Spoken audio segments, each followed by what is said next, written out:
Bab 10. Ye Mo yakin bahwa ketika ia tiba di Luochang, ia harus mencari tempat yang tepat untuk menanam rumput hati peraknya, dan sampai rumput itu tumbuh sepenuhnya, ia tidak hanya akan membuang-buang waktu tetapi juga akan menimbulkan kecurigaan jika ia melihatnya tumbuh setiap hari. Selain itu, meskipun ia memiliki puluhan ribu dolar, uang itu akan segera habis karena ia akan membeli makanan dan obat-obatan. Ketika kereta tiba di stasiun Shenyang, dua orang lainnya masuk dan kompartemen 4 orang segera terisi. Salah satunya adalah seorang pria parubaya berusia 30-an dengan tas hitam di tangannya.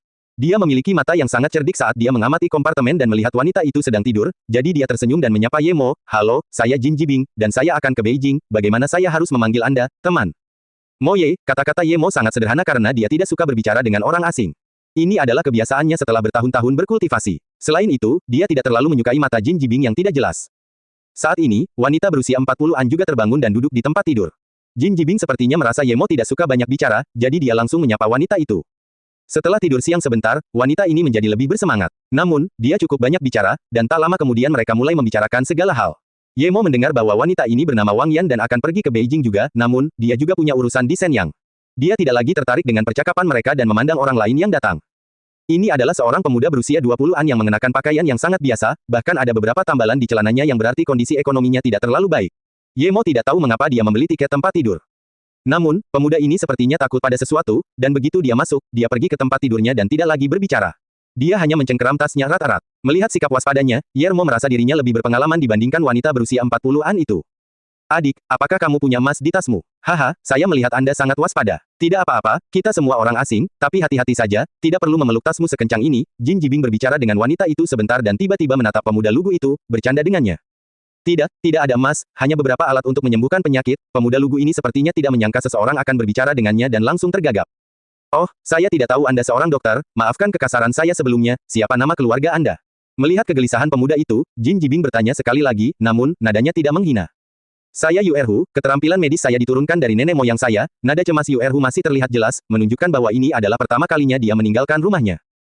Aku benar-benar tidak tahu kalau kamu adalah seorang dokter, kamu berencana pergi ke mana?"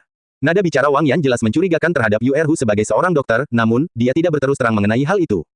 Yu Erhu semakin tersipu setelah ditanya seperti itu oleh Wang Yan, dia bergumam, "Saya mendapat tiket ke negara bagian Zheng, jadi saya pergi ke sana untuk melihatnya." Ye Mo sudah mengerti bahwa Yu Erhu ini belum pernah meninggalkan rumah sebelumnya dan mungkin bahkan tidak tahu dari mana dia mendapatkan tiket ke negara bagian Zheng. Meskipun dia tidak tahu seperti apa keterampilan medis Yu Erhu, dia dapat membayangkan bahwa dia pasti tidak akan dapat bertahan hidup dengan baik di sana. Mungkin, dia bahkan akan mengemis di jalanan. Namun, Yu Erhu memberi Ye Mo ide bagus. Jika dia memulai sebuah klinik di Luochang dan mempekerjakan Yu Erhu yang tampak lugu dan jujur ini untuk membantu, dia akan punya waktu untuk mengolah dan menumbuhkan rumput hati perak miliknya. Hal terpenting adalah ketika dia meninggalkan Luochang, Yu Erhu akan bisa menjaganya.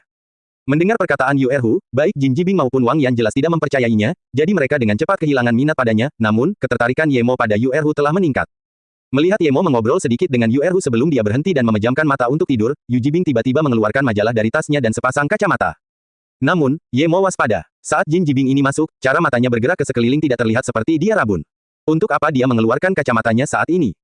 Ye Mo menutup matanya dan tidak memperhatikannya lagi, tapi dia tetap menjaga indera rohnya terus-menerus memindai Jin Jibing. Tidak lama kemudian, Jin Jibing tidak lagi melihat majalah itu dan mengamati tas Ye Mo dan Wang Yan. Saat dia melihat ke arah tas Ye Mo, tampak ada kegembiraan di wajahnya. Tentu saja, Ye Mo tahu bahwa dia memiliki puluhan ribu dolar di tasnya, dan dengan Jin Jibing menunjukkan corak seperti itu berarti dia telah menyadari apa yang ada di tasnya. Ye Mo cukup terkejut, bagaimana dia tahu dia punya uang di tasnya? Apakah dia juga memiliki indera roh? Namun tak lama kemudian, Ye Mo mengetahui bahwa Jin Jibing tidak memiliki indera roh, tapi pasti ada sesuatu dengan kacamatanya. Mungkin itu adalah pemindai inframerah atau sesuatu yang memungkinkan dia melihat sesuatu. Saat itu sudah jam 10 malam, dan Ye Mo pura-pura tidur. Dia ingin tahu tas siapa yang akan dicuri Jin Jibing terlebih dahulu. Namun, dia berpikir bahwa dia mungkin menjadi target pertama karena dia memiliki uang paling banyak. Kalau saja dia punya cincin penyimpanan, dia tidak akan mendapat banyak masalah. Benar saja, Jin Jibing membawa tasnya ke sisi Ye Mo tidak lama setelah Ye Mo tertidur. Dia mengulurkan tangannya dan membuka tasnya, memasukkan semua uang tunai ke dalam tasnya.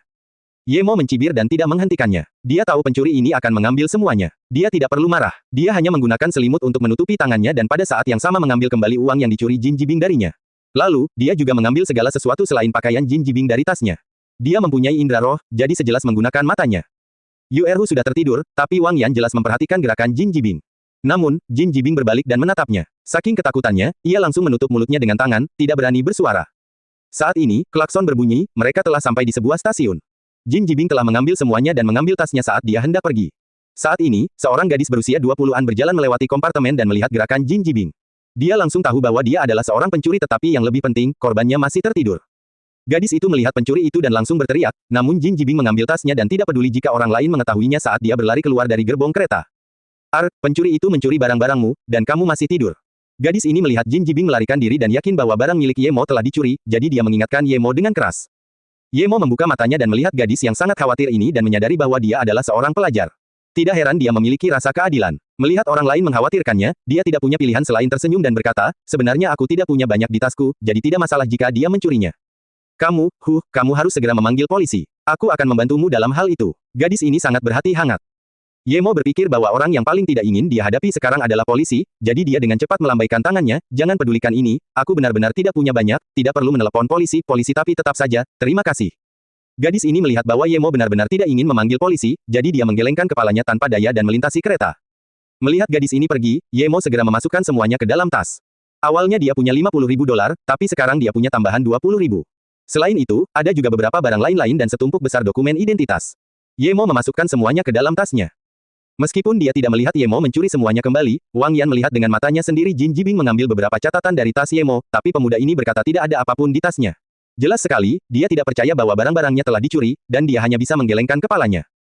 Meskipun Yu Erhu sangat waspada sebelumnya, dia sekarang tertidur seperti batang kayu dan bahkan tidak menyadari apa yang telah terjadi. Seolah-olah dia merasa bersalah pada Ye Mo, Wang Yan sebenarnya memberinya $200 dan berkata, saudaraku, saya tahu uangmu pernah dicuri sebelumnya, 200 ini tidak banyak, tapi setidaknya Anda bisa menyimpannya untuk keadaan darurat. Ye Mo memandang Wang Yan ini dengan heran. Dia sebenarnya merasa bersalah atas apa yang terjadi sebelumnya, dan masih memiliki hati nurani. Saat ini, Yu Erhu juga terbangun. Dia memandang Ye Mo dan Wang Yan jelas tidak tahu apa yang sedang terjadi. Ye Mo mengembalikan uang itu dan tersenyum, tidak perlu, saya punya uang, saya tidak membutuhkan uang Anda. Wang Yan tidak menyangka Ye Mo akan menolak tawarannya. Menurutnya, meskipun Ye Mo sedikit lebih baik dari Yu Erhu, dia juga tidak memakai merek terkenal. Hanya bisa dikatakan dia rapi dan rapi. Mungkin dia akan memiliki kebutuhan mendesak atas uangnya nanti, tapi dia tidak mengetahuinya sekarang. Namun, dia menjadi khawatir karena Ye Mo menolak uangnya, saya benar-benar melihat uang Anda dicuri, tetapi saya tidak berani mengatakan apapun saat itu karena saya takut dia membalas dendam kepada saya. Ambil $200 ini, kalau tidak, saya akan merasa bersalah, dia mengatakan yang sebenarnya kali ini karena dia telah melihat terlalu banyak laporan tentang orang yang melaporkan pencuri dan ditikam. Saya bilang uangnya dicuri, tapi dia tidak percaya. Sekarang lihat, kamu juga melihatnya. Anda tidak punya uang sekarang kan? Aku akan memberimu $100 juga. Saya masih pelajar, jadi saya tidak punya banyak uang. Pada saat ini, gadis yang datang sebelumnya memegang semangkuk mie di tangannya, dan mendengar kata-kata Wang Yan, dia juga mulai mengeluarkan uang. Mendengar perkataan kedua orang ini, Yu Erhu sepertinya mengerti bahwa uang pemuda ini telah dicuri. Dia tidak mundur dan juga mengeluarkan sesuatu yang dilapisi kertas berlapis-lapis. Akhirnya, dia mengeluarkan 50 dan berkata, saudaraku, saya juga tidak punya banyak uang, jadi saya akan bantu kamu dengan 50. Kakekku berkata ada banyak pencuri di luar dan menyuruhku untuk berhati-hati, sepertinya Jin Jibing adalah seorang pencuri. Ye Mo melihat ketiga orang ini berhati hangat. Meski sedikit frustasi, dia tetap bersyukur. Dunia ini tidak sepenuhnya dingin, terutama Yu Erhu. Ye Mo melihat bahwa meskipun dia memiliki setumpuk uang yang banyak, semuanya berusia 50-an. Meskipun orang ini berpikiran sederhana, dia adalah orang yang hebat. Ye Mo melihat situasinya dan hanya bisa mengambil $200 milik Wang Yan dan berkata kepada dua lainnya, saya akan baik-baik saja dengan $200, ambil kembali uang Anda. Dia tahu gadis ini adalah seorang pelajar, dia bahkan mengatakannya sendiri, dan Yu Erhu jelas tidak kaya. Meskipun wanita berusia 40-an ini tidak memakai merek mahal dan membeli tiket tidur, dia jelas membelinya murni untuk beristirahat, artinya dia bukanlah orang kaya. Melihat Ye Mo menerima uangnya, Wang Yan jelas merasa lega. Dia merasa sangat bersalah karena hanya melihat pencuri itu mengambil puluhan ribu dari Ye Mo tetapi tidak berani memanggilnya keluar.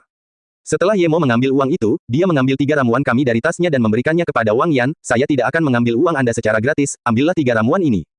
Kedua wanita itu tampak terkejut pada Ye Mo, bertanya-tanya mengapa dia menginginkan ramuannya, namun, Yu Erhu menatap ramuan yang belum pernah dia lihat sebelumnya dan melayang dalam pikirannya. Kakak, kamu juga seorang dokter Tiongkok. Yu Erhu berkata heran. Ye Mo menggelengkan kepalanya, saya sebenarnya bukan seorang dokter Tiongkok. Saya hanya memiliki pemahaman tentang tumbuhan dan suka mengoleksinya. Pada saat ini, Wang Yan bereaksi dan dengan cepat menyingkirkan ramuan itu. Kakak, barang-barang ini tidak berguna bagi saya, ambil kembali. Ye Mo tersenyum, orang lain mungkin tidak menggunakan ketiga ramuan ini, tetapi Anda membutuhkannya. Mengapa? Gadis itu bertanya dengan heran. Dia sudah bingung ketika Ye Mo memberikan 3 ramuan itu kepada Wang Yan, tapi sekarang, dia semakin bingung ketika Ye Mo mengatakan ini. Melihat orang lain mengajukan pertanyaan untuknya, Wang Yan tidak berbicara dan ingin melihat bagaimana jawaban Ye Mo. Karena kamu masih belum punya anak, kamu harusnya tahu kondisimu lebih baik dari orang lain. Ambil kembali ramuan ini dan rebus 3 kali. Ingatlah untuk tidak menambahkan apapun lagi, cukup 3 hal ini. Akan lebih baik jika kamu meminum remah-remahnya juga, maka kamu akan baik-baik saja. Ye Mo tahu bahwa Wang Yan memiliki beberapa masalah dengan tubuhnya. Bukan saja dia tidak bisa melahirkan, tapi dalam jangka panjang, dia tidak akan bisa hidup paling lama 20 tahun lagi. Dia menemukan tumbuhan ini di perbatasan Vietnam dan masih ada yang tersisa.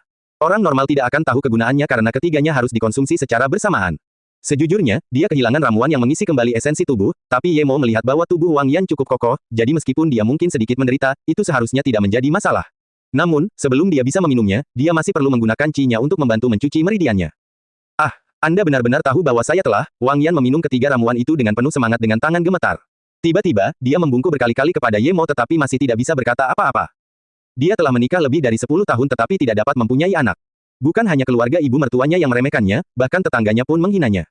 Meskipun dia telah mengunjungi banyak tempat dan menghabiskan banyak uang, dia tetap tidak dapat menyelesaikan masalahnya, dan meskipun suaminya masih mencintainya, dia sendiri merasa tidak enak. Wang Yan yang frustrasi menghabiskan seluruh waktunya menjalankan bisnis siang dan malam tanpa kenal lelah. Sekarang ada yang mengatakan penyakitnya bisa disembuhkan dengan begitu sederhana, bagaimana mungkin dia tidak bahagia? Dia sangat bersemangat sehingga dia tidak bisa berbicara lagi. Dia sudah berusia 39 tahun, dan setelah 2 tahun berikutnya, dia benar-benar mulai merasa putus asa. Tapi tak lama kemudian dia bereaksi dan mengeluarkan sebuah kartu dari tasnya, ini kartu bank, isinya tidak banyak, tapi ini caraku mengucapkan terima kasih, kata sandinya. Ye Mo tidak bisa berkata apa-apa, jadi dia menghentikan pembicaraan, simpan kartunya, saya punya cukup uang, selain itu, bagaimana kamu tahu bahwa aku tidak mencoba menipu kamu? Kemudian, Ye Mo dengan kecepatan ekstrim meraih pergelangan tangan Wang Yan dan membantunya membuka meridiannya tanpa ada yang menyadarinya. Temukan lebih banyak konten yang dipersonalisasi di sini iklan. Temukan lebih banyak konten yang dipersonalisasi di sini. Umpan penemuan. Saat ini, Wang Yan masih belum menyadari apa yang terjadi, jadi dia hanya mengambil kembali kartunya dan tiba-tiba berpikir, ya, bagaimana jika dia penipu? Tapi kenapa dia mengatakannya dengan lantang? Namun penipu saat ini punya banyak tipu muslihat, bahkan ada yang berpura-pura dermawan. Siapa tahu? Setelah berpikir sejenak, Wang Yan mengambil kembali kartu itu, kakak, bagaimana kalau kamu meninggalkan nomormu bersamaku? Jika ini benar-benar dapat menyembuhkan kondisi saya harus membalas budi Anda. Ye Mo melambaikan tangannya, saya tidak punya telepon, dan tidak perlu pembayaran kembali. Terlebih lagi, karena Anda sudah membayar untuk ketiga ramuan ini, tidak perlu yang lain lagi. Kakak, keterampilan medismu sangat hebat, kamu bahkan tidak perlu memeriksa meridiannya, dan kamu dapat mengetahui kondisinya. Bahkan kakekku tidak sehebat kamu, Yu Erhu tiba-tiba berkata. Ye Mo berkata, Erhu, kamu adalah seorang dokter Tiongkok, dan menurutku kamu adalah orang yang cukup baik. Apakah Anda ingin mengejar karir bersama saya di Luochang? Saya berencana membuka klinik, dan jika Anda mau, Anda dapat membantu saya. Tentu saja, lagi pula aku tidak punya tempat yang baik untuk dikunjungi, melihat Ye Mo mengundangnya, Yu Erhu yang tersesat setuju tanpa ragu-ragu. Pada saat ini, Wang Yan juga menjadi tenang. Dia menatap Ye Mo dan kemudian Yu Erhu, tapi tidak yakin apakah Ye Mo adalah penipu. Namun, Ye Mo membantunya sebelumnya, jadi meskipun dia tidak tahu apakah beberapa ramuan ini asli, dia tidak bisa berkata banyak.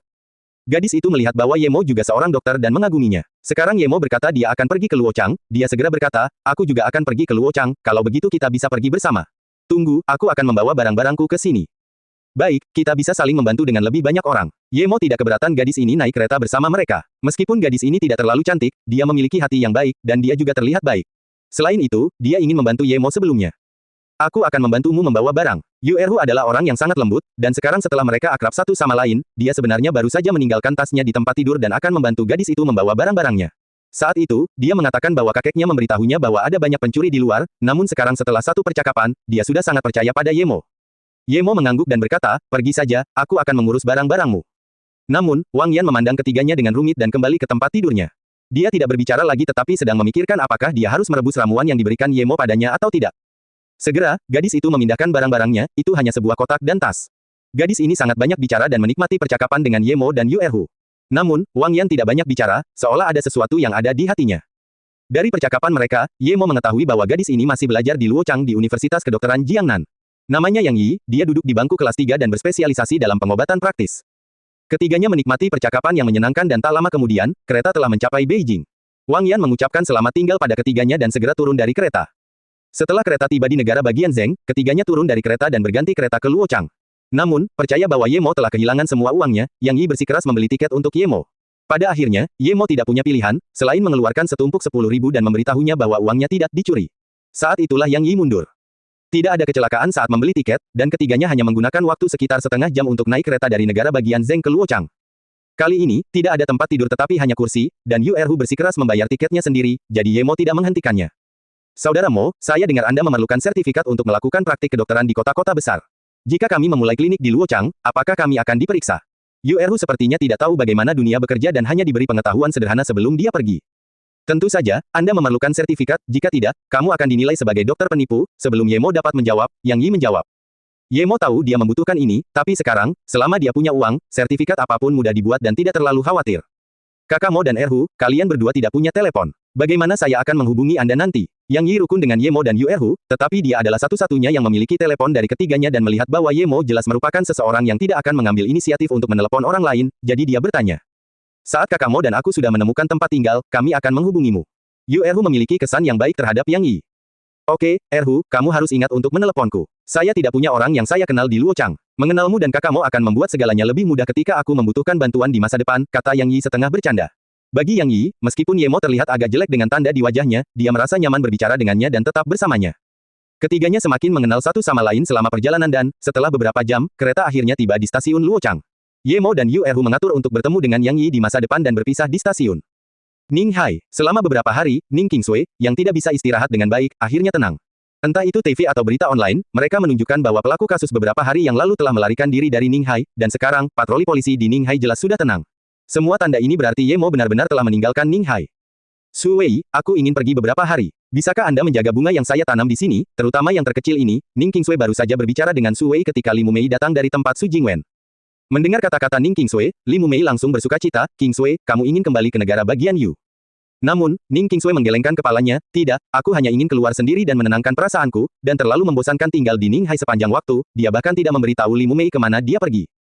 Qingsui, apakah kamu tidak akan kembali ke negara bagian Yu? Bagaimana kalau aku ikut denganmu? Li Mumei segera merasa ada yang tidak beres setelah mendengar kata-kata Ning Qingsui. Lagi pula, Ning Qingsui belum pernah pergi ke tempat lain sendirian, jadi kemana dia akan pergi? Su Wei sudah tahu bahwa identitas Ning Qingsui tidak biasa, dan sepertinya ada sesuatu yang aneh terjadi dengan Ye Mo, dan meskipun dia tidak pernah menanyakannya, dia masih bisa mengetahuinya. Dan sekarang, Ning Qingsui ingin keluar dan bahkan memintanya untuk merawat bunga. Bukan karena dia punya masalah dengan itu, dan selain itu, dia tahu bahwa rumput ini sangat penting bagi Ning Qingsui, adapun mengapa dia tidak tahu. Li Mumei melihat Ning Qingsui tidak ingin mengatakan kemana dia pergi, jadi dia hanya bisa menghela nafas dan berhenti bertanya. 2 hari kemudian, Ning Qingsui akhirnya siap untuk pergi dan hanya mengingatkan Su Wei lagi untuk menjaga rumputnya sebelum dia meninggalkan Ning Hai. Tidak nyaman baginya untuk membawa tas Ye Mo, tapi dia merasa tidak aman meninggalkannya di Ning Hai, jadi dia hanya bisa memasukkan isinya ke dalam tas. Adapun ketiga manik itu, Ning Qingsui belum dapat menemukan tali yang cukup bagus untuk menghubungkannya, jadi dia hanya bisa memasukkannya ke dalam tas. Dia ingin menemukan tali tercantuk dan menghubungkan manik-manik ini sebelum memasangkannya di pergelangan tangannya. Tapi sekarang, dia tidak dapat menemukannya, jadi dia hanya bisa menyimpannya. Alasan dia meninggalkan Ning Hai adalah terakhir kali Xiao Lei datang, dia mengatakan bahwa dia telah bertemu Ye Mo di Flowing Snake. Jadi, Ning Qingsui ingin memeriksanya karena, menurut pendapatnya, Xiao Lei melihat Ye Mo di Flowing Snake, jadi itu berarti Ye Mo kemungkinan besar bisa kembali ke sana lagi. Dia telah melakukan penelitiannya, dan Flowing Snake adalah tempat yang dekat dengan perbatasan, lokasi yang sangat kacau dan bagus untuk melarikan diri. Meskipun dia telah berpikir lebih dari sekali bahwa ular mengalir terlalu berbahaya, dia mengingatkan dirinya sendiri bahwa jika bukan karena Ye Mo, dia pasti sudah lama mati.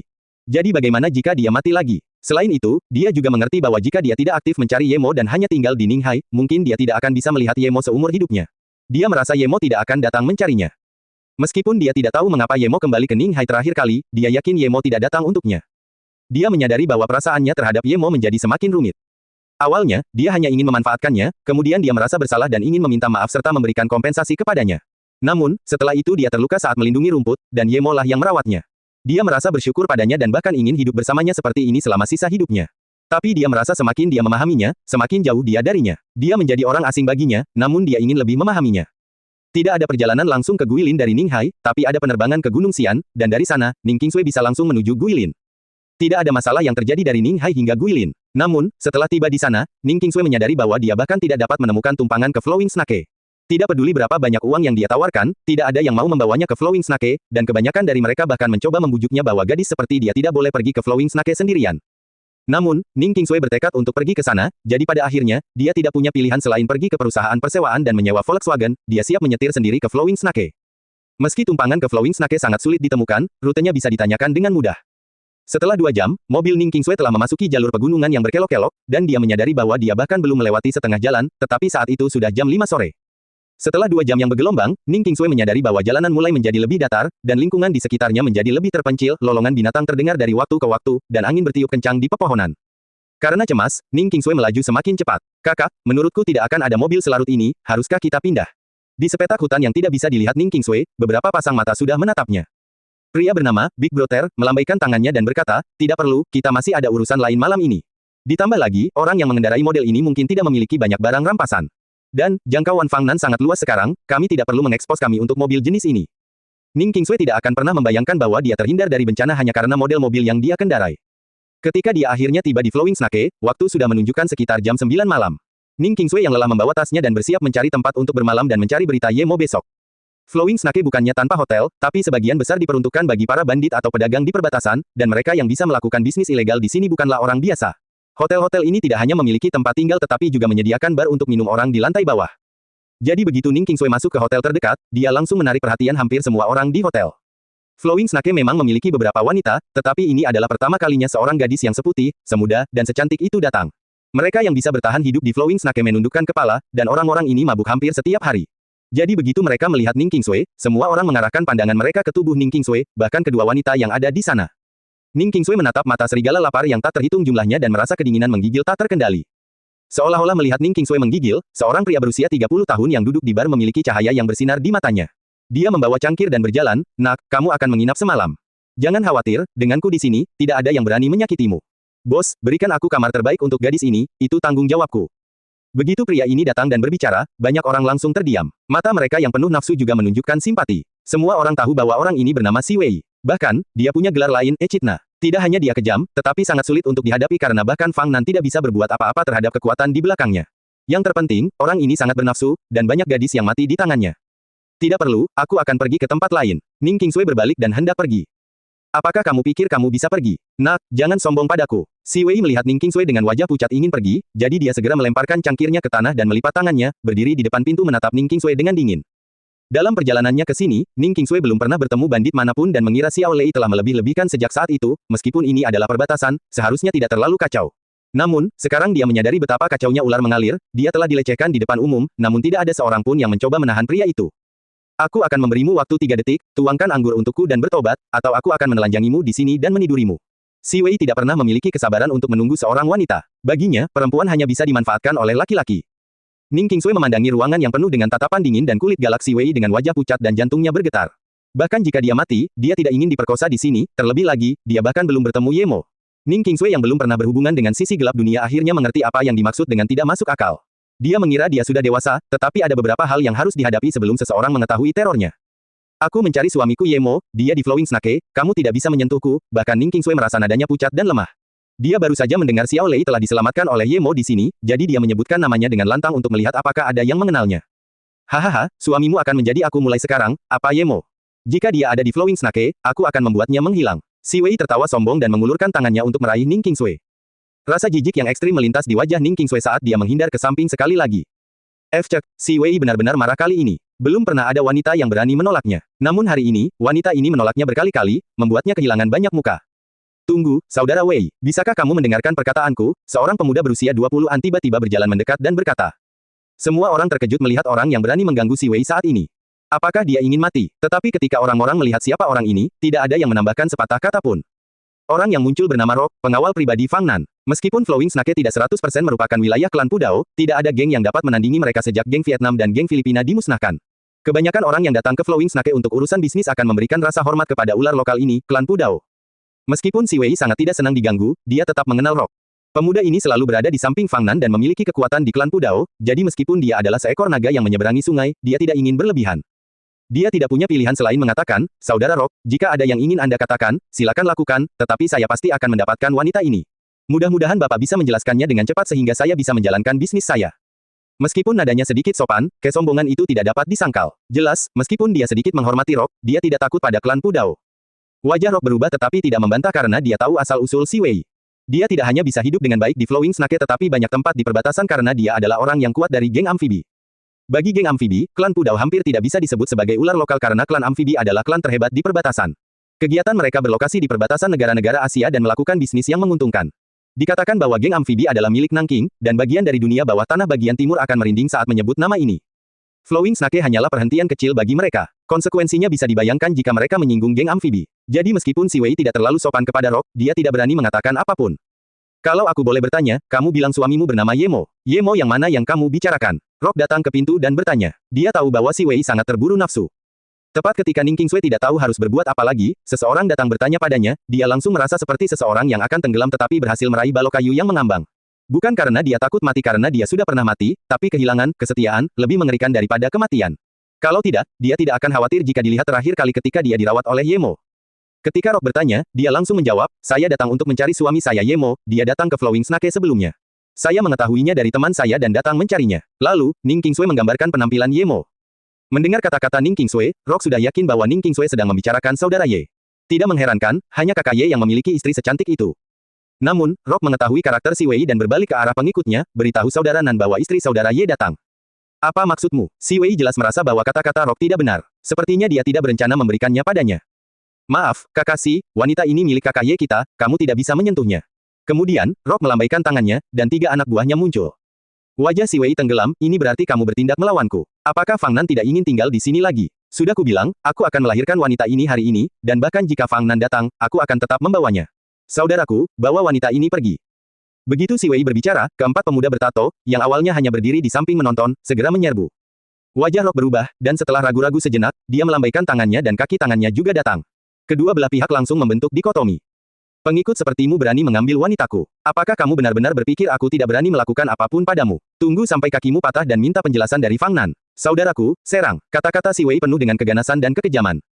Atas perintah Si Wei, kedua belah pihak segera mulai bertarung. Pedang hek yang mereka sembunyikan di pakaian mereka semuanya dikeluarkan dan segera, darah tumpah kemana-mana di hotel ini. Ning Qingsui mundur ke pintu dengan panik. Pada saat ini, dia benar-benar menyadari betapa kacaunya keadaan di sini. Ada kerumunan orang yang saling menyerang, tetapi tidak ada yang datang untuk mengatur situasi. Karena Rock memiliki lebih sedikit orang, dengan cepat ada pihak yang kalah, tetapi ketika Si Wei ingin menyeret Ning Qingsui pergi dan pergi, 20 orang lainnya tiba-tiba datang ke pintu. Suara marah Fang Nan terdengar, kalahkan bajingan ini sampai mati. Fang Nan, kamu berani menyentuhku. Apakah kamu tidak ingin hidup lagi? Mendengar perkataan Fang Nan, Si Wei khawatir dan marah. Dia tidak menyangka bahwa bos sebuah tempat kecil berani menyentuhnya karena dia sebanding dengan duta besar negara besar hingga negara kecil di sini. Meskipun ular lokal di sini tidak perlu mengelilinginya, mereka tidak akan menyinggung perasaannya demi seorang wanita. Aku tidak keberatan kamu mengambil keuntungan dari wilayahku, tapi kamu berani menyentuh wanita kakak Ye, kamu mau mati. Pukul dia dengan keras. Fang Nan tahu konsekuensi menyinggung Si Wei, tapi dia sudah menghormati Ye Mo seperti dewa, dan wanita ini adalah istrinya. Bagaimana dia membiarkan orang lain menyentuhnya? Tidak hanya itu, dia akan menunjukkan sikapnya agar Ning Qingsui dapat melihatnya, jika tidak, dia tidak akan bisa menjelaskan dirinya kepada Ye Mo. Dengan orang-orang yang dibawa Fang Nan, Si Wei tidak memiliki kemampuan untuk melawan sedikit pun sebelum salah satu kakinya patah, namun, Fang Nan tidak berani membunuhnya. Meskipun dia tidak perlu bertanggung jawab secara hukum atas kematiannya, geng amfibi terlalu kuat. Jika dia membunuh Si Wei, hanya akan ada perang antara keduanya. Alasan dia mematahkan kaki Si Wei terutama untuk menunjukkan rasa hormat kepada Ning Qingsui. Bawa anak buahmu dan segera pergi. Fang Nan tidak segan-segan mengusir Si Wei. Dalam ular mengalir ini, perkataannya masih memiliki kekuatan. Meskipun Si Wei sangat marah, dia tidak bisa berbuat apa-apa di Flowing Snake. Jika Fang Nan menyuruhnya pergi, hanya itu yang bisa dia lakukan.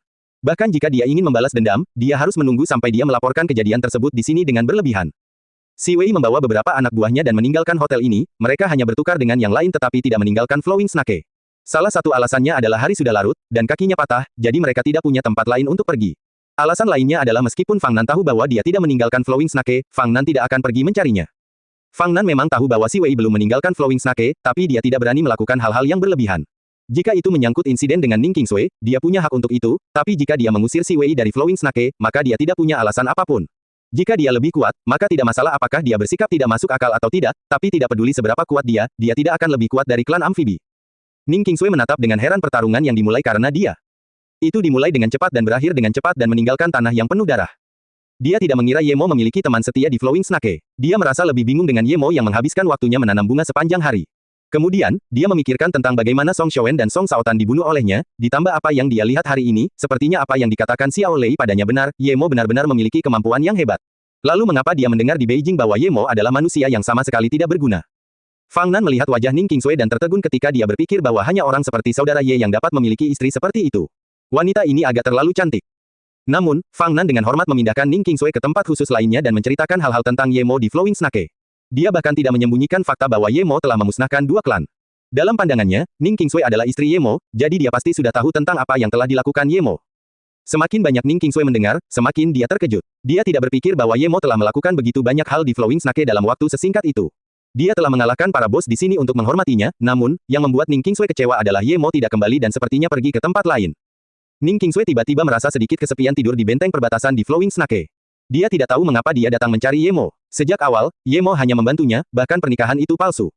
Apakah dia mencintainya atau karena hal lain? Bagaimana jika dia benar-benar menemukan Ye Mo? Apa yang harus dia katakan? Apakah dia akan berkata, maaf, aku seharusnya tidak memperlakukanmu seperti itu sebelumnya, dan tidak peduli apa jawaban Ye Mo, dia akan kembali ke kehidupannya sendiri. Ning Qingsui tiba-tiba merasa tersesat. Cinta, apa itu cinta? Terlepas dari apakah dia mencintai Ye Mo, apakah dia akan mencari orang lain untuk dinikahi sesudahnya? Dia tidak punya niat bercerai setelah menikah dengan Ye Mo, tapi apakah dia seharusnya menemukan Ye Mo dan memberitahunya bahwa dia tidak ingin bercerai? Apakah itu saja? Ning Qingsui menghela nafas. Semakin dia berpikir bahwa dia memahami Ye Mo, semakin dia bingung dan itu sangat kontradiktif. Meskipun dia tidak terlalu memahami Ye Mo, dia merasa bahwa dari semua orang yang dia temui, tidak ada seorang pun yang bermurah hati seperti dia, dan mungkin dialah yang dia butuhkan. Awalnya, dia memiliki pandangan yang menyimpang tentang Ye Mo, mungkin karena dia tidak benar-benar memahaminya. Setelah dia pergi, dia tidak bercerai dan mungkin pada saat itu, dia secara tidak sadar setuju untuk menjadi istrinya. Tapi sebelum itu, dia harus menemukannya. Kalau tidak, jika suatu hari Ye Mo menikah saat dia masih menyebut dirinya istrinya, maka itu akan terlalu konyol. Ning Qingsui memiliki prinsipnya sendiri. Meskipun dia bersedia menikahi Ye Mo, dia bukanlah seseorang yang menangis dan memohon untuk menikah jika Ye Mo tidak menginginkannya. Ning Qingsui berputar dan berbalik di malam tanpa tidur. Saat dia tidur sebentar, hari sudah cerah. Dia tidak bertemu Ye Mo di Flowing Snake dan karenanya tidak lagi memiliki niat untuk tinggal lagi. Tapi sebelum dia pergi dia ingin melihat pagoda tempat tinggal Ye Mo. Meskipun semuanya telah runtuh, Fang Nan telah mengirim orang untuk membangunnya kembali. Ning Qingsui ingin melihat di mana Ye Mo tinggal sebelumnya, jadi Fang Nan membawa beberapa antek dan pergi bersamanya sendiri. Flowing Snake sangat kacau, dia tidak ingin istri Ye Mo mendapat lebih banyak masalah di sini. Jika hal seperti ini terjadi, dia tidak akan bisa mengatakan apapun kepada Ye Mo. Belum lagi Ye Mo menyelamatkan nyawanya sebelumnya dan membantunya mendapatkan kembali otoritas yang berkuasa di sini. Selain itu, Ye Mo tidak ragu-ragu untuk membunuh, dan gengnya bahkan tidak memiliki cukup orang untuk dibunuh oleh Ye Mo. Sejak dia melakukan misi terakhirnya, Qi Wanxing tidak lagi berminat untuk tetap berada di militer. Setiap beberapa hari, dia akan menelepon Luo Chang dan bertanya kepada sepupunya, Zumen, apakah Ye Mo pergi? Namun setiap kali, dia menerima jawaban yang mengecewakan. Ye Mo tidak pergi ke perusahaan yang dikelola sepupunya di Luo Chang. Tentu saja, Qi Wanxing tahu bahwa Ye Mo menjalani kehidupan yang sulit, jadi karena dia telah mencarikannya pekerjaan, mengapa dia tidak pergi? Apakah karena martabatnya? Namun, dia berpikir bahwa kakak Ye sepertinya bukan orang seperti itu. Dia memikirkannya beberapa kali dan memutuskan untuk pergi mencari Ye Mo sendiri. Dia merasa jika dia tidak pergi mencarinya, mungkin saudara laki-laki Ye ini tidak akan pernah datang mencarinya seumur hidupnya. Meskipun dia agak getir, dia tetap memutuskan untuk pergi ke Flowing Snake dan mencari Ye Mo. Ye Mo memberitahunya terakhir kali bahwa dia ada di sana, jadi karena dia tidak pergi ke Luo Chang, itu berarti dia masih di Flowing Snake. Ini adalah pertama kalinya sejak Qi Wanxing masuk militer dia mengajukan permohonan cuti kunjungan keluarga. Meskipun Lolin merasa Qi Wanxing tidak akan mengunjungi keluarganya, ini adalah pertama kalinya Qi Wanxing, jadi meskipun Lolin ragu, dia hanya mengizinkannya. Jelas sekali, Qi Wanxing tidak pergi menemui keluarganya. Dia pergi ke Flowing Snake untuk mencari Ye Mo. Dia telah mengalami lebih banyak daripada Ning Qingsui, jadi tentu saja, dia tahu tempat seperti apa Flowing Snake itu, tapi dia tidak akan takut. Dengan keahliannya, dia tidak akan takut bahkan pada beberapa pria bertubuh besar sekalipun. Ditambah lagi, dia masih memiliki kecoa telanjang dan tahu persis seberapa kuat kecoa itu karena dia hampir kehilangan nyawanya ketika digigit oleh kecoa itu. Jika bukan karena Ye Mo, dia pasti sudah mati. Meskipun Flowing Snake sangat kacau, hal itu tidak menimbulkan ancaman baginya. Saat itu baru tengah hari ketika Qi Wanxing tiba di sana. Saat dia sampai di sana, dia melihat dua orang membawa Si Wei ke dalam mobil untuk meninggalkan Flowing Snake. Meskipun Qi Wanxing ingin bertanya tentang Ye Mo, dia tahu bahwa Si Wei dan orang-orang ini bukanlah orang baik, jadi dia bahkan tidak berencana untuk bertanya kepada mereka. Namun, mata Si Wei terpaku pada Qi Wanxing. Dia tidak menyangka akan bertemu dua wanita mempesona dalam 2 hari. Dia masih beruntung ketika hendak pergi. Fang Nan, jadi bagaimana jika kamu merampoknya? Aku masih bertemu yang lain hari ini. Saat dia melihat ke arah Qi Wanxing, matanya bersinar. Sambil masih berbaring di tempat tidur portabel, dia berteriak tanpa ragu, bawa pergi wanita ini. Kami meninggalkan Flowing Snake, tapi suatu hari nanti aku akan membalas dendam. Tentu saja, Qi Wanxing tahu betapa kacaunya Flowing Snake dan bahkan tidak berencana untuk berbicara dengan orang-orang yang terlihat seperti penjahat itu. Dia tidak seperti Ning Qingsui, hal-hal yang dia pelajari di militer bukan untuk pertunjukan, dia segera menendang kedua pria yang bahkan tidak menganggapnya serius dan ditendang ke tanah, dan dia tidak berhenti di sini, dia naik dan menendang 2 kali lagi. Semua orang bahkan bisa mendengar suara tulang retak.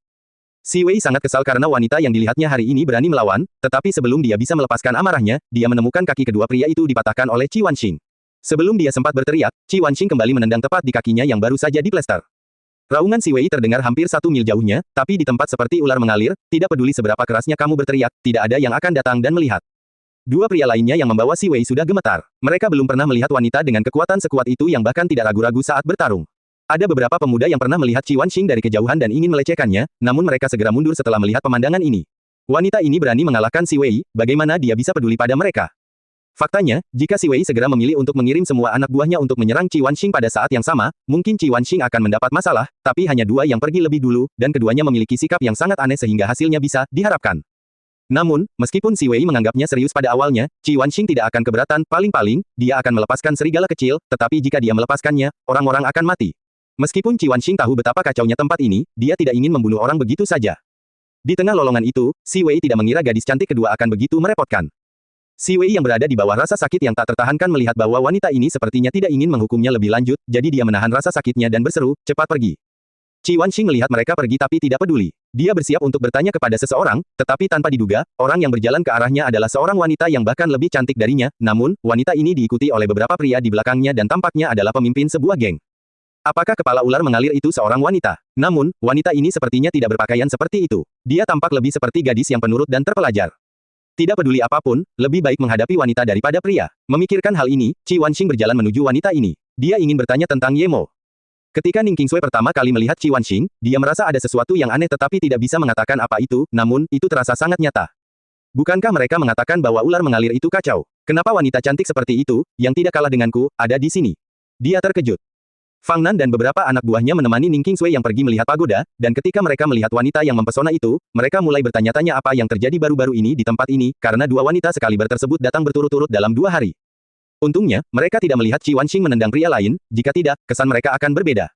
Halo, tahukah kamu kalau ada pria bernama Ye Mo di sini? Qi Wanxing bertanya sambil memblokir kelompok Ning Qingsui. Kamu juga mencari dia. Ning Qingsui terkejut ketika dia melihat wanita di depannya, dia menawan, namun memiliki penampilan seperti seorang seniman bela diri. Tidak mengherankan kalau dia merasakan perasaan yang aneh tadi, seolah-olah dia memiliki indera keenam. Kamu siapa? Qi Wanxing menatap Ning Qingsui dengan rasa ingin tahu, bertanya-tanya apa hubungan Ye Mo dengan wanita yang begitu baik.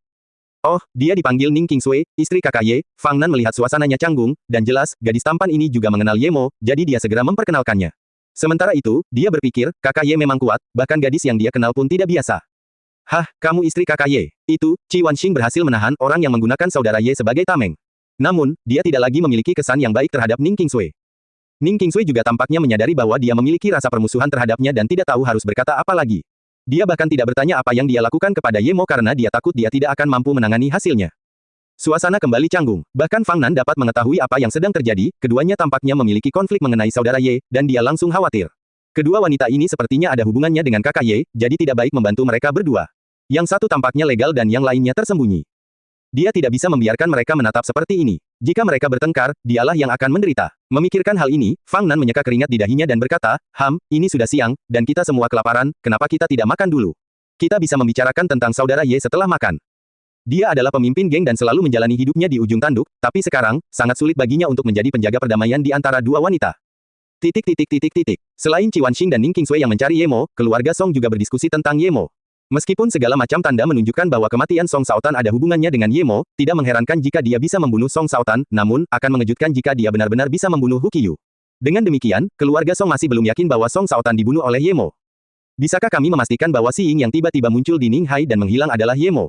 Keluarga Song membunuh dua anak generasi ketiga mereka, sehingga kemarahan Song Qiming tidak dapat dijelaskan lagi. Meskipun Song Xiaowen adalah putranya, Song Shaotan adalah yang paling cerdas di generasi ketiga, namun ia terbunuh di Ninghai. Kami belum bisa memastikannya karena meskipun dia terlihat sangat mirip dengan Ye Mo, wajah Si Ying terlalu kabur. Yang terpenting adalah, kekuatan Si Ying pasti lebih tinggi dari Hu Qiyu. Kalau tidak, dia tidak akan bisa mengalahkan Pu Dongheng dalam satu gerakan. Kecurigaan terbesar adalah Fang Weicheng pertama kali melihat Si Ying di distrik Ningdu, dan di sanalah tempat tinggal Ye Mo saat itu. Song Hai melaporkan setiap detail penyelidikannya. Tidak peduli apakah Si Ying adalah Ye Mo atau bukan, dia memiliki hubungan yang erat dengan kematian Shaotan. Selain itu, Si Ying membunuh dengan paku logam dan, hingga saat ini, kami belum menemukan keluarga seni bela diri kuno yang suka membunuh dengan paku logam. Lelaki tua yang berbicara berusia sekitar 50 tahun, Song Qishen. Dia dipanggil Paman Sen, statusnya tepat di bawah Pak Tua Song dan Song Qiming. Meskipun Song Qiming adalah pemimpin keluarga dalam pertemuan ini, statusnya bukanlah yang tertinggi. Pak Tua Song, juga dikenal sebagai Song Yuanyi adalah pemimpin sebenarnya. Pak Tua Song bisa tetap tenang jika Song Xiaowen meninggal karena meskipun Xiaowen adalah keturunan langsungnya, dia tidak punya banyak masa depan. Namun, mengenai Song Shaotan, berbeda. Itu adalah cucu yang paling diharapkan, tetapi sekarang setelah dia meninggal, Pak Tua Song tidak bisa lagi bersikap acuh tak acuh. Biasanya dia jarang datang ke pertemuan keluarga, tapi hari ini dia datang. Meskipun dia sangat marah, dia masih terlihat tenang. Setelah mendengar beberapa orang ini, Song Yuanyi membuka mata tertutupnya dan berkata, terus selidiki hubungan antara Si Ying dan Ye Mo. Tapi kami hanya menyelidiki, hentikan perburuan Ye Mo untuk saat ini. Ketika semua orang memandang dengan bingung pada Pak Tua Song, dia berkata dengan jelas, tidak masalah apakah kita mengetahui lokasi Ye Mo atau Si Ying, kita hanya perlu memikirkan cara untuk membuat Qianlong Tou tahu. Ye Mo telah menarik perhatian keluarga Ye itu. Yang perlu Anda lakukan adalah memberitahu Qianlong Tou bahwa Ye Mo membunuh putranya. Setelah berhenti sejenak, Pak Tua Song melanjutkan, dan, kamu harus memberitahu keluarga Ye tentang keunggulan Ye Mo, tapi jangan ungkapkan bahwa Ye Mo mungkin membunuh putra satu-satunya Qianlong Tou. Selain itu, kita hanya perlu menikmati pertunjukannya. Selain itu, mungkinkah membunuh Hu Qiyu semudah itu? Menjelang akhir, nada suara Song Yuanyi menjadi suram. Semua orang memahami niat lelaki tua itu dan berpikir bahwa jahe tertua adalah yang paling pedas. Membuat Qian Longtou berurusan dengan keluarga Ye dan pada saat genting, yang harus dilakukan keluarga Song hanyalah memberikan dorongan. Niat lelaki tua itu adalah menggunakan kesempatan ini untuk menghancurkan keluarga Ye hingga ke titik di mana mereka tidak akan pernah bisa pulih. Tentu saja, Ye Mo tidak tahu bahwa ada dua wanita yang mencarinya di Flowing Snake, dan dia tidak tahu kejahatan yang digunakan keluarga Song terhadap keluarga Ye. Bahkan jika dia tahu, dia akan berpura-pura tidak tahu karena dia tidak memiliki hubungan lagi dengan keluarga Ye. Dia telah membuka klinik kecilnya tetapi masih beroperasi tanpa izin. Bukan hanya posisinya yang jauh dari pusat kota, tapi sekarang hanya ada dia dan Yu Erhu.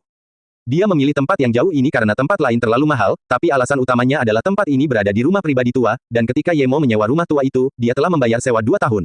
Ada halaman di belakang rumah tempat dia bisa menanam rumput hati perak yang persis seperti yang diinginkan Ye Mo. Baginya, bisnis datang setelah menumbuhkan Silver Heart Grass. Namun, pada hari ketiga klinik dibuka, mereka menerima pasien pertama di saat yang tidak mereka duga.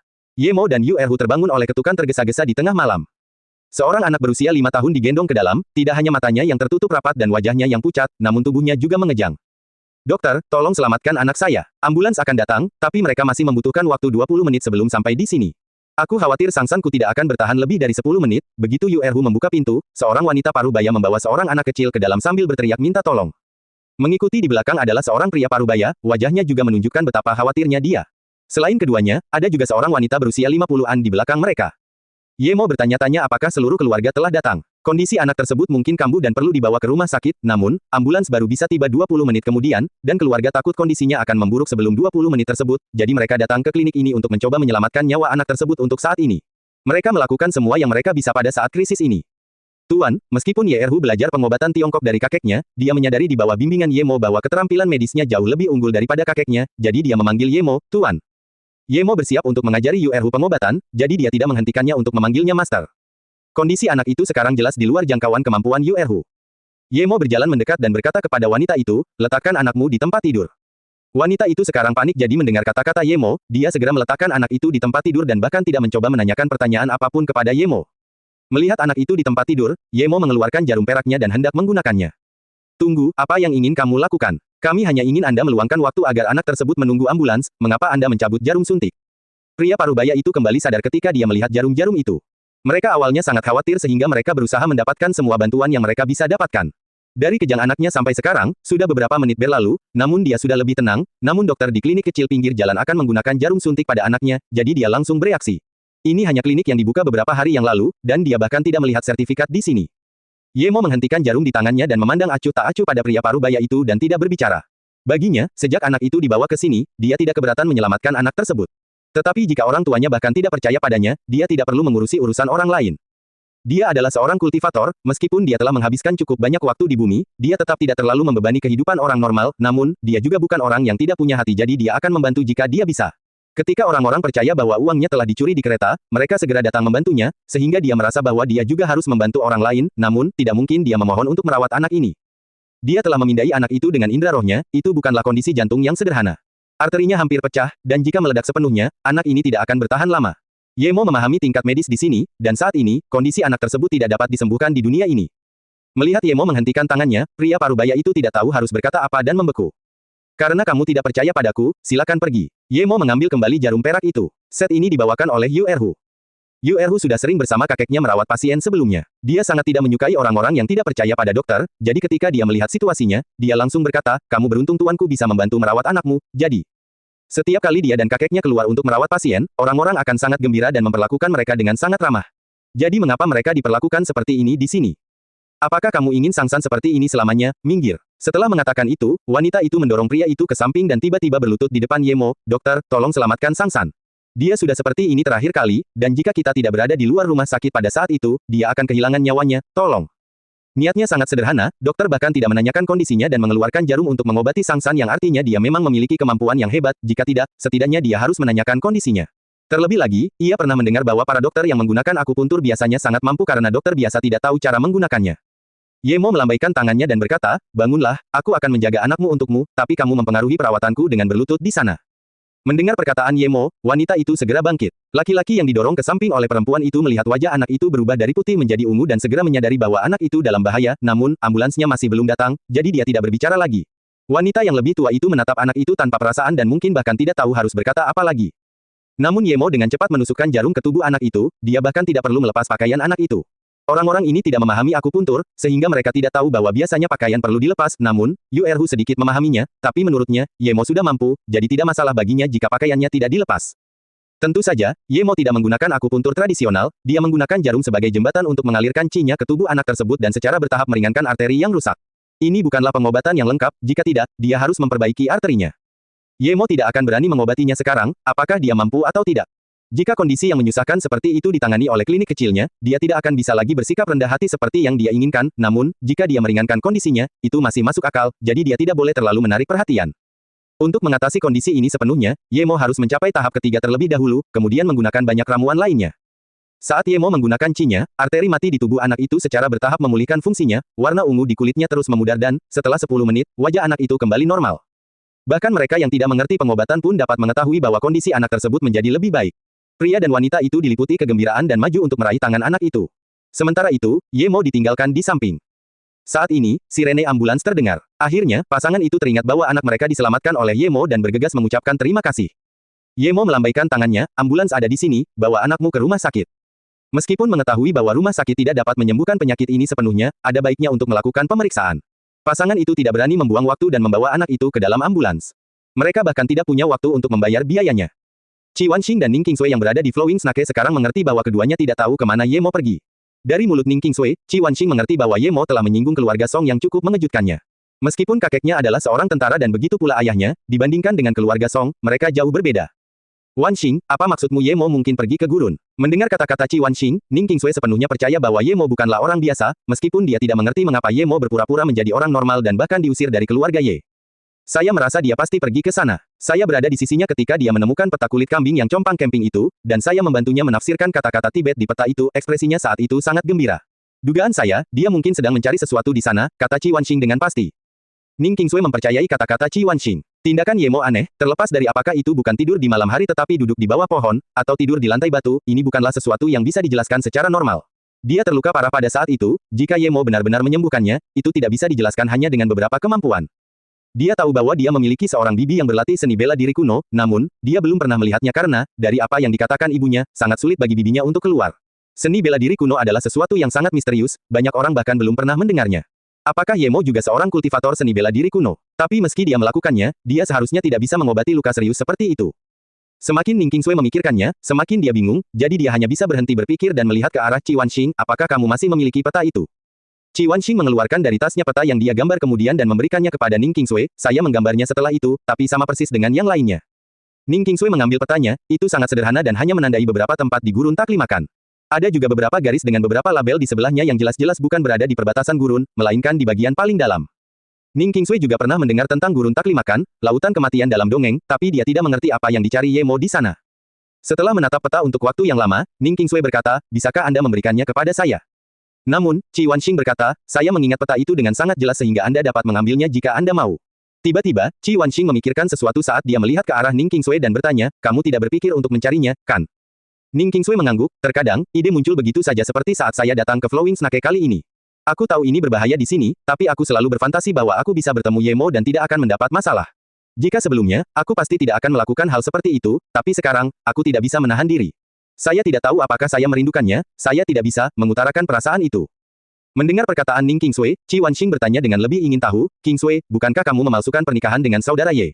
Kamu hanya ingin kakak Ye memblokir, lalu bercerai. Dari sudut pandang Qi Wanxing, sudah sangat aneh bagi Ning Qingsui datang mencari Ye Mo di Flowing Snake, tapi sekarang, dia ingin pergi ke gurun. Apakah dia tidak menggunakan kakak Ye sebagai tameng? Dari kelihatannya, kenapa dia sepertinya jatuh cinta pada kakak Ye? Ning Qingsui menggelengkan kepalanya dengan terdiam beberapa saat sebelum berkata, saya tidak tahu mengapa. Itu hanya perasaan. Sekarang, saya pikir saya bisa mendengar tentang dia dari orang lain, tetapi jika tidak ada lagi informasi tentang dia, mungkin saya tidak akan pernah melihatnya lagi di dunia besar ini. Saya pikir ular mengalir adalah tempat terakhir saya dapat menemukan informasi tentang dia, tetapi saya tidak berpikir saya dapat mengetahui dari Anda bahwa dia bisa saja pergi ke padang pasir. Jika aku benar-benar kehilangan kendali terhadapnya seperti ini, aku akan menyesal bertahun-tahun kemudian. Kemudian, Ning Qingsui ragu-ragu sejenak sebelum melanjutkan, kamu tidak mengerti aku, jika beberapa bulan yang lalu, aku pasti tidak akan datang ke tempat seperti Flowing Snake, apalagi gurun. Terkadang, Anda bahkan tidak menyadari diri Anda berubah. Ketika Anda memahaminya, Anda akan menemukan bahwa beberapa orang ditakdirkan untuk tidak Anda lupakan.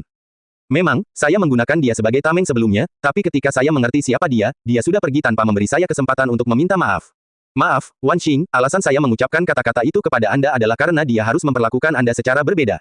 Kalau tidak, dia tidak akan memberitahumu tentang pernikahan palsu itu. Terkadang, aku sangat mengagumimu, dia pasti tidak akan membicarakan hal ini kepadaku, namun dia sudah memberitahumu. Qi Wanxing melihat ekspresi Ning Qingsui dan tiba-tiba merasa simpati padanya.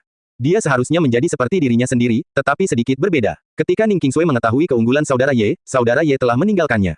Sementara itu, dia berbeda, dia menemukan keunggulannya ketika dia berhubungan dengannya. Dari nada suaranya terakhir kali, dia sepertinya tidak berniat menikahinya.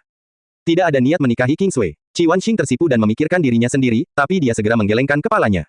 Dia memiliki niat yang sama dengan Ning Qingsui. Jika dia tidak datang untuk mencari Ye Mo, dia tidak akan pernah mencarinya. Jadi ini berarti Ye Mo memiliki sikap yang sama terhadapnya seperti yang dia lakukan terhadap Ning Qingsui itu tidak ada di hatinya. Apakah dia memiliki seseorang yang dia cintai? Qi Wanxing tiba-tiba ingin melihat orang seperti apa yang Ye Mo cintai. Bahkan gadis luar biasa seperti dia dan Ning Qingsui tidak ada di matanya, jadi orang seperti apa yang dia sukai. Qi Wanxing tiba-tiba berhenti berpikir dan mengangkat kepalanya untuk melihat ke arah Ning Qingsui. Qingsui, terlalu berbahaya bagimu untuk pergi ke gurun sendirian. Dan taklimakan adalah lautan kematian, jauh lebih berbahaya daripada ular mengalir. Mungkin di Flowing Snake kamu masih bisa bertemu Fang Nan, tapi di taklimakan, selain badai pasir, kamu juga bisa merasakan terik matahari, sudah pasti ada kematian di sana. Ning Qingsui menggelengkan kepalanya, saya tahu betapa berbahayanya itu, tetapi tahukah Anda bahwa belum lama ini saya adalah seseorang yang terluka parah? Saya sudah mengalami kematian satu kali, aku hanya ingin bertanya kepadanya apakah aku benar-benar seburuk itu dan apakah sangat sulit untuk bertemu denganku sekali saja. Jika dia ingin aku berhenti mengganggunya lagi, aku akan segera pergi. Dia memberiku hidupku, tidak ada gunanya jika aku mengembalikannya. Nada suara Ning Qingsui sepertinya menjadi melankolis, dan dia tidak bisa terus berbicara lagi. Qi Wanxing memandang Ning Qingsui dengan simpati dan menghela nafas sebelum berkata, Qingsui apakah kamu ceroboh terhadap saudara Ye? Dia tidak akan bisa melihatnya. Mengapa saudara Ye menginginkan hidupmu? Hidupku juga diselamatkan olehnya, apakah aku akan mengembalikannya? Dan, mungkin bukan karena dia tidak ingin bertemu dengan Anda, tapi karena dia benar-benar sibuk. Mungkin, dia bahkan tidak tahu bahwa kamu ingin bertemu dengannya. Namun, Ning Qingsui tidak berbicara, dia bertekad. Ceroboh atau tidak, dia tidak bisa tenang kecuali dia bisa melihat Ye Mo sekali. Selain itu, dia merasa bahwa dia benar, mungkin ini adalah berita terakhir Ye Mo dan mungkin tidak akan pernah bertemu dengannya lagi jika dia melewatkan kali ini. Sekalipun itu berarti menunggu di tepi gurun, dia akan tetap menunggu. Melihat Ning Qingsui tidak berbicara, Qi Wanxing tahu bahwa Ning Qingsui benar-benar bertekad untuk melakukannya. Dia tiba-tiba memikirkan kata-kata Ning Qingsui. Ini mungkin berita terakhir Ye Mo, jika dia meninggalkan gurun, lalu siapa yang tahu kemana dia akan pergi selanjutnya. Dunia ini begitu besar, siapa yang bisa menemukannya?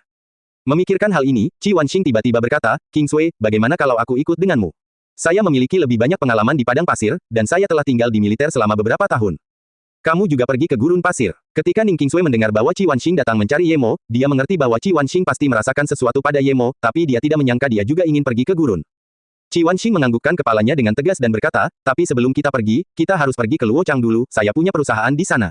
Kita perlu bersiap. Pergi ke gurun tidak seperti pergi ke tempat lain, kita perlu membawa semua peralatan dan obat-obatan. Fang Nan memperhatikan kedua gadis itu pergi sebelum merasa lega. Itu membuat hatinya bergetar ketika kedua gadis ini datang ke Flowing Snake. Jika sesuatu telah terjadi, tetapi meskipun mereka telah pergi, hal itu belum selesai. Karena Fang Nan menyinggung Si Wei, dia harus memberikan penjelasan kepada geng amfibi, jika tidak, dia tidak akan bisa tinggal di sini lagi. Fang Nan tahu persis betapa kuatnya geng amfibi. Geng amfibi berada di bawah Nanking. Sebuah bisnis real estate 10 tahun lalu di dekat High Point tidak menganggapnya serius, dan pada akhirnya, Nanking bahkan tidak menerima permintaan maaf dan kompensasi mereka dimusnahkan oleh mereka dalam satu malam. Setiap geng di perbatasan mengetahui hal ini sehingga bagi orang-orang dari geng amfibi, para pemimpin geng di perbatasan biasanya memiliki sikap yang baik terhadap mereka. Sekarang Fang Nan menyinggung Si Wei, meskipun dia hanya utusan mereka, dia tetaplah anggota geng amfibi. Jika mereka mencela dia karena hal itu, dia harus siap menanggung akibatnya. Dan jika mereka tidak menerima kompensasinya, dia masih perlu mempersiapkan diri untuk perang. Namun, Fang Nan tahu bahwa untuk hal sekecil ini, geng amfibi akan baik-baik saja jika menerima kompensasi. Paling-paling, itu akan membuat hatinya sedikit sakit. Mereka seharusnya tidak mencoba memusnahkannya. Hal-hal yang dia miliki sekarang diberikan oleh Ye Mo, jika bukan karena Ye Mo, tidak mungkin dia bisa mengambil kembali Flowing Snake dari Filipina dan Vietnam Gang. Ditambah lagi, dia sangat menghormati Ye Mo dan merasa bahwa dia bukan orang biasa. Jadi dia tidak menyesal telah menyinggung Si Wei demi kedua gadis ini. Dibandingkan dengan masalah Fang Nan dan pencarian kedua gadis itu, klinik Ye Mo telah mendapat cukup ketenaran, setidaknya di wilayah terdekat. Hari kedua dia menyelamatkan Sang San, orang tua anak tersebut datang ke klinik Ye Mo untuk mengucapkan terima kasih. Mereka juga mengeluarkan $10.000 sebagai ucapan terima kasih. Ye Mo tidak mengambil uang itu, dia malah memberikan uang 30.000 kepada orang tua anak tersebut. Alasannya sederhana, dia ingin keluarga ini membantunya mendapatkan semua dokumen terkait. Ayah anak itu bernama Zhang Po. Dia bekerja di kantor perpajakan di Luochang dan merupakan penduduk asli, jadi seharusnya mudah baginya untuk melakukan hal seperti itu. Karena Ye Mo merasa dia tidak seharusnya menunjukkan wajahnya jika dia bisa, dia membiarkan Yu Erhu mengikuti Zhang Po untuk membuat sertifikat dan pendaftaran klinik.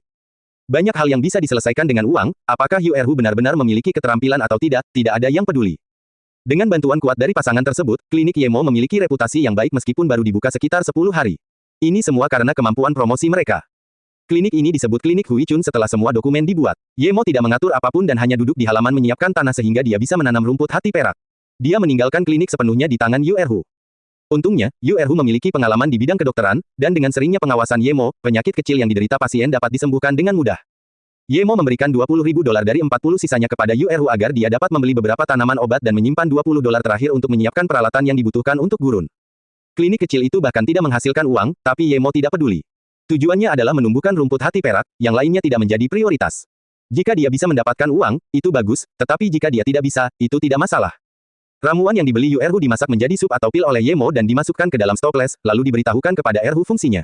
Tentang keterampilan medis, Yemo tidak pernah menyimpan apapun untuk dirinya sendiri, jadi jika ada sesuatu yang bisa dia ajarkan, dia akan mengajarkannya kepada Erhu. Dia bahkan mengajarinya serangkaian teknik tinju dan teknik pernapasan. Meskipun Yu Erhu tidak bersalah, dia sangat pintar dan mempelajarinya dengan cepat.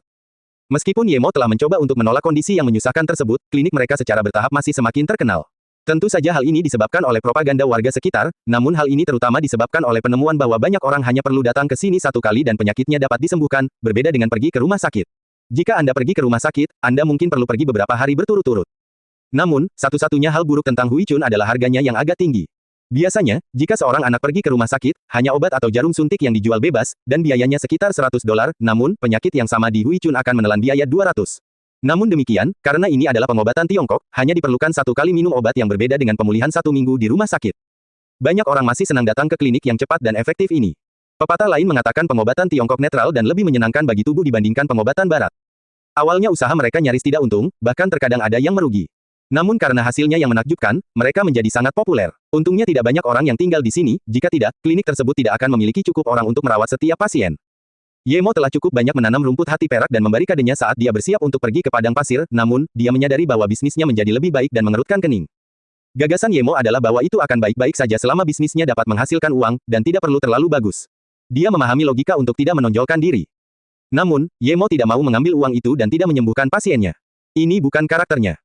Setelah berpikir lama, Yemo hanya bisa memberitahu Yu Erhu bahwa ramuannya terbatas, dan dia hanya bisa menemui pasien dalam jumlah terbatas setiap hari. Yang lain harus menunggu sampai hari berikutnya. Namun, Yemo belum belajar tentang pemasaran. Dia tidak tahu bahwa setelah dia membuat aturan ini, bisnisnya malah semakin populer. Yemo tidak punya waktu untuk tinggal setiap hari di klinik dan merawat pasien. Karena itu, dia tidak punya pilihan selain mengajarkan cara dasar dan resep obat kepada Yu Erhu. Pada saat yang sama, dia mempekerjakan seorang gadis untuk membantu dan baru setelah itu dia mendapatkan waktu luang. Ketika Qi Wanxing dan Ning Qingsui datang ke Luochang, Yemo belum pergi. Kadang-kadang, seseorang melihat dengan sangat tajam tetapi bahkan tidak menyadari bahwa dia berada tepat di sampingnya. Ning Qingsui dan Qi Wanxing menghabiskan hampir 2 minggu untuk mempersiapkannya sementara Yemo masih mengolah rumput hati perak di halaman. Ketika keduanya telah meninggalkan Luochang dan pergi ke padang pasir, Yemo masih menyiapkan makanan dan peralatan. Meskipun dia tahu bahwa Qi Wanxing sudah lama tidak menghubungi keluarganya karena insiden pernikahan tersebut, sepupu Qi Wanxing tidak bisa lagi tetap tenang setelah mendengar bahwa mereka sedang bersiap untuk menjelajahi gurun. Di militer, mereka memiliki koneksi dan orang-orang akan saling menjaga, tetapi gurun pasir tidak kenal ampun, dan Qi Wanxing akan pergi ke Taklimakan. Tempat ini dijuluki Lautan Kematian, dan nama etniknya berarti, tempat di mana seseorang dapat masuk, namun tidak dapat keluar. Jadi sepupu Qi Wanxing mulai bertanya-tanya apakah kedua gadis itu gila, dan mengapa mereka pergi ke Taklimakan untuk bertualang. Jadi begitu Qi Wanxing pergi bersama Ning Qingsui, dia menelepon ibu Qi Wanxing, Tang Qianping. Negara bagian Yu, ibu Ning Qingsui sedang berbicara dengan seorang gadis berusia 20-an.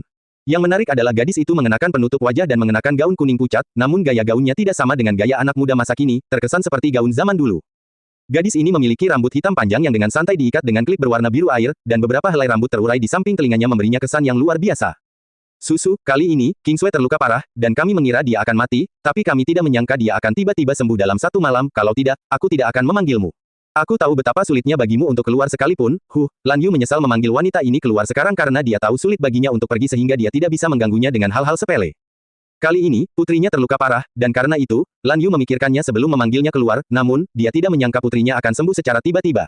Dia benar-benar tidak akan melakukan apapun jika dia masih mencari masalah dengan keluarga Song ketika putrinya baik-baik saja. Tidak masalah, Kakak Yu, jika bukan karena kamu sebelumnya, aku tidak akan berada di sini lagi. Meskipun aku pergi ke pintu tersembunyi, aku masih ingat niat baik saudari Yu sehingga aku bisa keluar beberapa kali lagi untukmu, apalagi kali ini. Selain itu, sesuatu terjadi pada Qingsui, jadi tugasku adalah datang dan membantunya. Adapun keluarga Song itu, saya akan pergi melihatnya. Gadis yang mengenakan masker memiliki suara burung yang menawan, namun terdengar spiritual. Tepat ketika Lan Yu ingin menghentikan Luo Susu pergi ke keluarga Song, Li Mumei tiba-tiba berlari masuk dan berkata, Bibi Yu, King Sui pergi ke gurun tak makan. Ketika saya meneleponnya, dia sudah tiba. Saya mencoba meyakinkannya, tetapi dia mengatakan bahwa dia tahu apa yang dia lakukan dan kemudian menutup teleponnya. Lan Yu tiba-tiba berdiri dan berbicara dengan kasar, apa? Anda bilang King Sui pergi ke gurun tak makan. Apa yang dia lakukan di sana? Dia bilang dia akan bertualang dengan temannya. Ketika saya bertanya dengan siapa dia pergi, dia hanya mengatakan bahwa itu adalah gadis lain. Dua gadis pergi ke makan, ini. Bahkan Li Mumei tidak tahu harus berkata apa tentang Ning King Sui. Makan, banyak orang yang hilang di sana. King Sui, anak ini, kenapa dia tidak membiarkan kekhawatiranku berkurang? Dia sangat baik ketika berada di Beijing, tapi mengapa dia banyak berubah sejak datang ke Ninghai? Lan Yu tiba-tiba kembali duduk di kursinya tanpa berkata-kata. Mendengar kata-kata Lan Yu, Li Mumei juga merasakan hal yang sama. King Sui yang asli tidak hanya memiliki pendapatnya sendiri tetapi tidak akan pernah impulsif terhadap sesuatu. Di perusahaan, dia mengatur segalanya, dan dia akan bekerja sama dengan sangat erat. Tapi sejak dia menikah dengan Ye Mo, dia berubah terlalu banyak, dan sekarang, bahkan Mumei tidak bisa lagi memahami Ning King Sui dan tidak berani menebak apa yang dipikirkan Ning King Sui di dalam hatinya. Sekarang, dia terkadang sangat naif. Ini sangat tidak sesuai dengan Ning King Sui yang asli. Siapa yang akan memblokir tongkat dengan tubuhnya sendiri untuk sehelai rumput kecil? Sebelumnya, dia tidak akan percaya bahwa Ning King Sui akan tinggal sendirian di rumah yang jauh, atau pergi ke gurun apapun yang terjadi. Apakah dia jatuh cinta? Mereka semua bilang gadis yang sedang jatuh cinta menjadi bodoh. Hal-hal yang mereka lakukan tidak dapat dipahami. Namun, Li Mumei juga tidak percaya bahwa Ning King Sui akan jatuh cinta pada seseorang. Li Mumei masih tidak tahu bahwa Ning King Sui pergi ke Flowing Snake. Jika dia melakukannya, dia mungkin sudah gila. Kakak Yu, jangan khawatir, aku akan membawanya kembali dari sana. Luo Susu tiba-tiba berdiri dan berbicara dengan nada yang sangat lembut. Bagaimana caranya, Susu? Makan adalah lautan kematian. Kamu tidak bisa pergi. Tidak peduli seberapa kuatnya Anda, bahaya alam bukanlah sesuatu yang bisa dilawan oleh seseorang. Aku akan memberitahu ayahnya dan mencari tenaga profesional untuk membawanya keluar. Lan Yu segera menolak lamaran Luo Susu.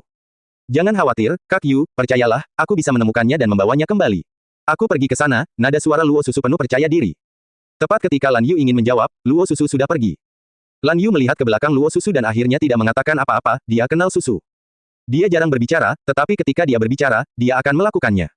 Bibi Yu, apakah dia Bibi Susu? Li Mumei selalu mendengar tentang Bibi ini tetapi belum pernah melihatnya sebelumnya. Lan Yu mengangguk. Luo Susu adalah seorang gadis kecil yang dia pilih dari pinggir jalan ketika dia baru saja menikah dan pergi ke kuil untuk berdoa.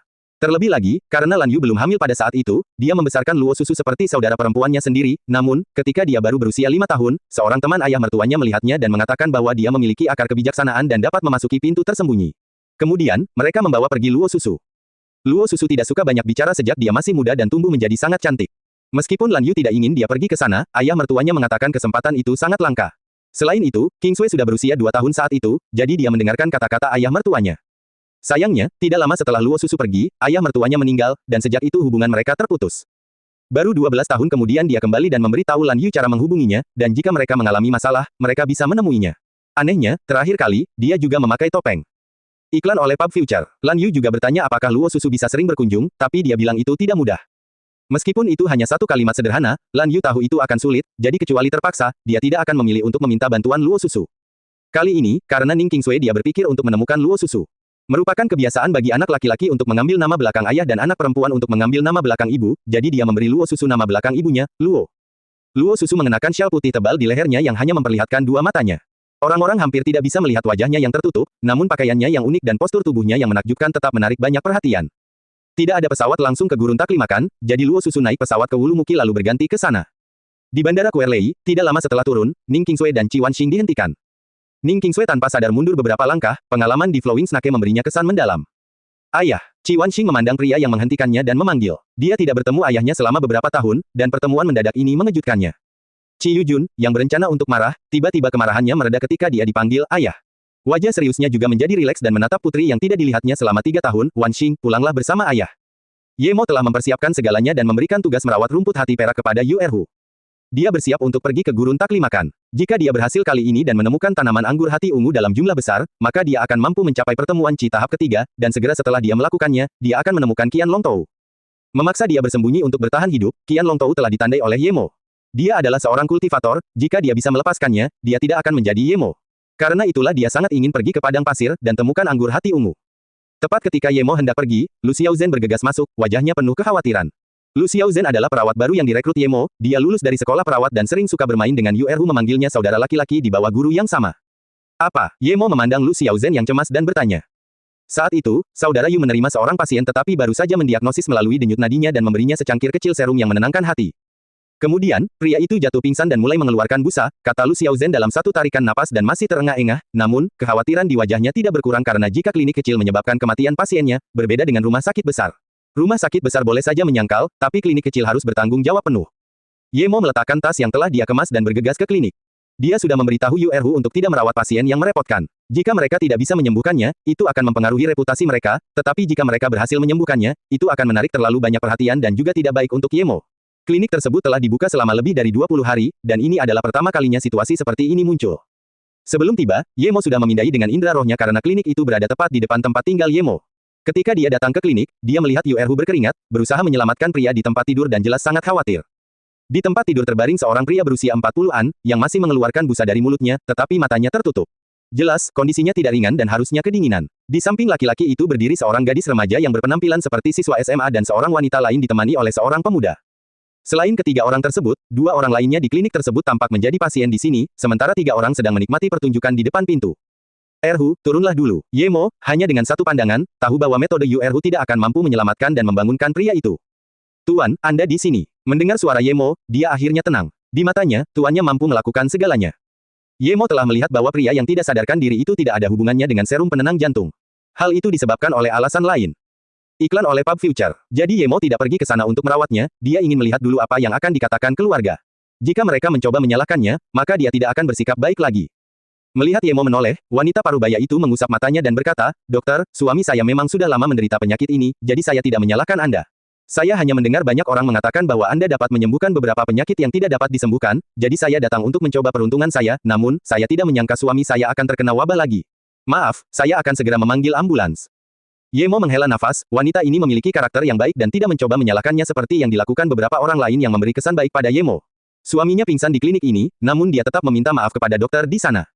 Ye Mo ingat ketika dia berada di Ninghai, dia membaca di koran bahwa seorang wanita tua jatuh, dan seseorang mencoba membantunya berdiri, tetapi dia sebenarnya menyalahkan orang itu karena menjatuhkannya dan bahkan ingin dia membayar kompensasinya.